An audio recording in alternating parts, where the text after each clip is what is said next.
இந்த இலங்கை கடற்படையால நம்ம மீனவர்கள் தாக்கப்படுறதையும் அதுக்கான காரணத்தை பத்தியும் அதுக்கான தீர்வை பத்தியும் நான் மதுரை மாநாட்டிலே நான் பேசியிருந்தேன். அது ஒரு தப்பா? மீனவர்களுக்காக குரல் கொடுக்கறதும் அவங்களோட நிக்கிறதும் நம்மளுடைய கடமை, நம்மளுடைய உரிமை. நான் என்ன இன்னைக்கு நேத்தாங்க அவங்களுக்காக குரல் கொடுக்கிறேன். இதே நாகப்பட்டினத்துல 14 வருஷத்துக்கு முன்னாடி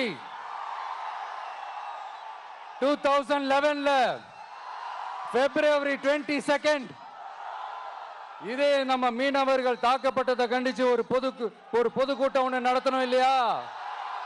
இந்த விஜய் களத்துக்கு வர்றது ஒண்ணு புதுசு இல்ல கண்ணா. எப்போ எப்போ எப்போ வந்தாச்சு. என்ன ஒண்ணு, முன்னாடிலாம் விஜய் மக்கள் இயக்கம் என்ற அந்த இயக்கமா நிற்போம். இப்ப தமிழக வெற்றி கழகம் என்ற அந்த ஒரு அரசியல் இயக்கமா நிக்கிறோம். அவ்வளவுதான் வித்தியாசம்.